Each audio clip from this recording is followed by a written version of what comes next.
First of all, before we get started, I would just like to thank our sponsors for the Q&A Cafe, Georgetown Cupcake, who are here today in force. And I'll turn my mic on too. Yeah, there we go. Yeah, my mic, I think. Is my mic on? Yeah, okay. And also Linens of the Week, the Amano Shop, Rachel Pearson Associates, Prairie Capital, and the Friends of Nathan's, who don't like to be identified, are mysterious. Andy Baldwin, welcome to the Q&A Cafe. It's great Good to be see here. you. You've got your Redskins voice on, right? I do. I have to apologize. That's You guys okay. can't hear me throughout. I they'll was cheering shout, against the believe Browns me. last Sunday. Did you go to the game? Spectacular, I did. Yeah. And yeah, let's hear it for the Redskins. They're Absolutely. kicking butt this year. Since you're, how long in Washington? A year?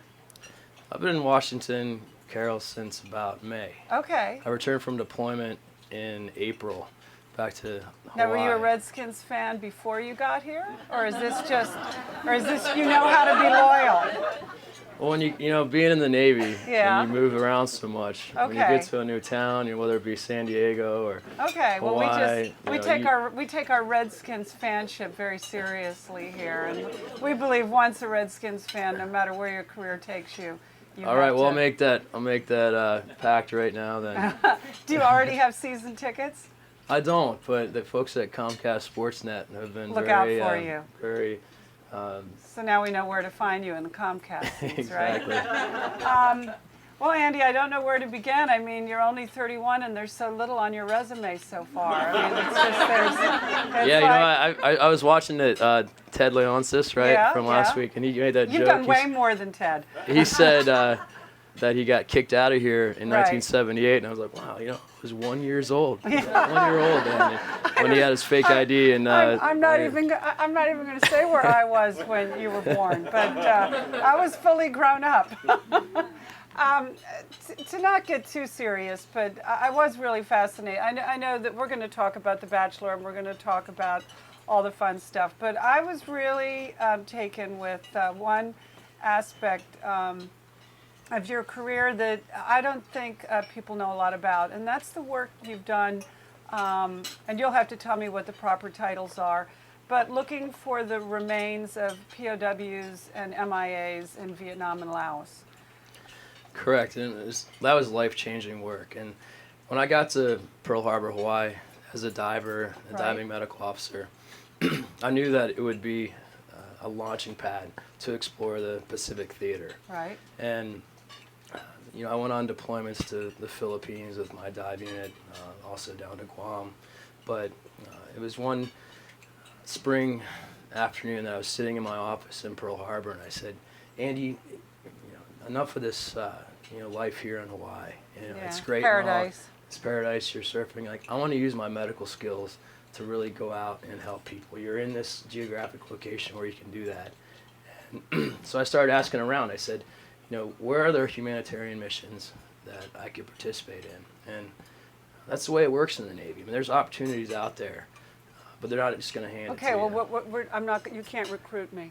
But so that's my job. That's my job now, Carol. Well, we'll see. The interview's young, but no, I like the Navy. So, but Andy, Oh, wait, you like this uniform? I like the uniform I too. like the uniform.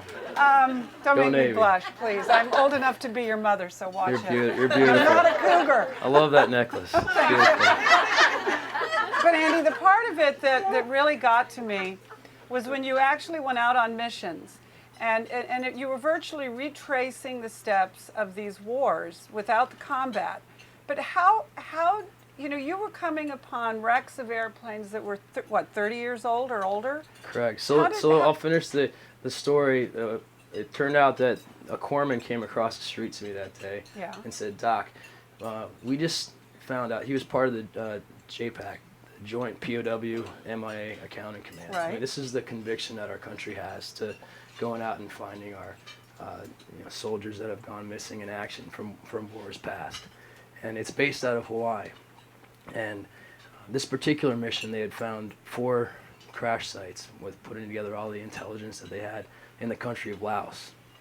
Now, Laos is There were still 4 new crash sites that had not along been the known Ho Chi about Minh before. Trail. where the Right. Viet Cong used to go Right. down. Right. But the only problem is Laos said, you know, before you come in here to our country to find your remains of your comrades, we want a little bit of love for our country. And so It's always the like diplomatic currency that they wanted a physician to come in and treat their people. that. Ah, okay. And so they said, Doc, would you be willing to go over there and you know, do this med cap, as we call it? And I said, you betcha. And so that's how I found myself every day taking a helicopter from base camp into the jungles of Laos with my medical supplies. Sometimes having to jump out of the helicopter or fast rope in because the elephant grass was too high with my machete and cutting a landing zone for the helo. You'd Yeah. offload the medical supplies. You were And- often carrying a chainsaw with you, right? Yes, you saw those pictures? I read Well, about it. sometimes, you know, where we put down, there'd be huge trees, and we'd have to go Jungle. in and jungle Literal and, jungle. and cut down the trees. But I tell you, Carol, it was. If you guys ever have a chance to go over there, I mean, these kids and villagers would come running for miles around, and they'd be scantily clad, no Right. shoes. Oh, Every one of them had gastrointestinal worms, infections. Some had malaria, dengue fever, lice. You How many name it. patients do you think you treated in all during that particular mission? I treated, you know, I'd estimate 600, 700 Mostly patients. young people? Mostly children. Mostly And children. having the ability to go out and go into town and, you know, get sandals for all of them, or to use our very accessible and, you know, as we think, trivial medications here in the first world. Lots of to treat penicillin. them. Lots of penicillin.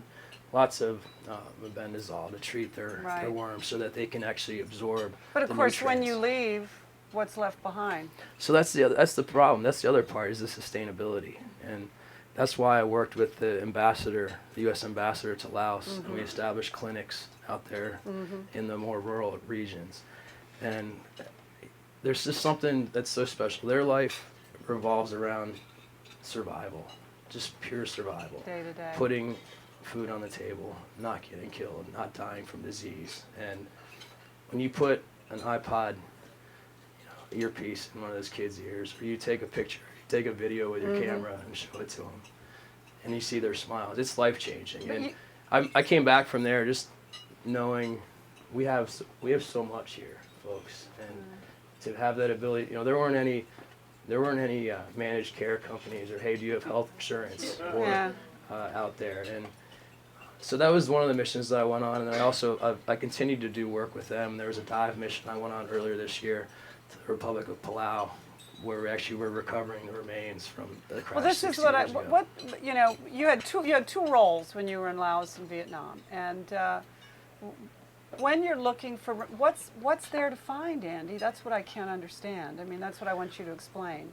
Well, when we were What in do you Laos, I find? mean, we would dig and sift through the dirt, and for days and days, and we might come across a tooth, or, you know, maybe So it's if we're li- lucky, You can find that. Like, Carol, when we went down to Palau, this crash site underwater was like a time capsule. It was a B-24 bomber that went down 60 years ago, had just been discovered, and we were pulling bones out, remains every day. We were pulling out wristwatches, wedding rings, Australian Yeah. currency, and you know, I'm a diver. I was down there. We were using all the people that we had, and as a physician, I pull out and say, "Wow, that's an arm bone. That's somebody's father, somebody's Right. husband." But you're going to And- bring closure to somebody. You know that by. And exactly, and the meaning that has for somebody who, you know, one of the most emotional moments that I've ever had. Believe it or not, one of the tail gunner, his son, who was in his teens when his father went missing during World War II, is now in his 70s. Got scuba diving qualified. Actually came down to Palau, and went diving down, and it was, you know, during those 20 minutes when he put his hands on the fuselage, and we were in tears. He came up, he said, "Now I'm at peace. I'm with my father again." That's. Now- That's what makes it worth it, and you Is this should know, everyone should know that this joint POW MIA Accounting Command JPAC exists.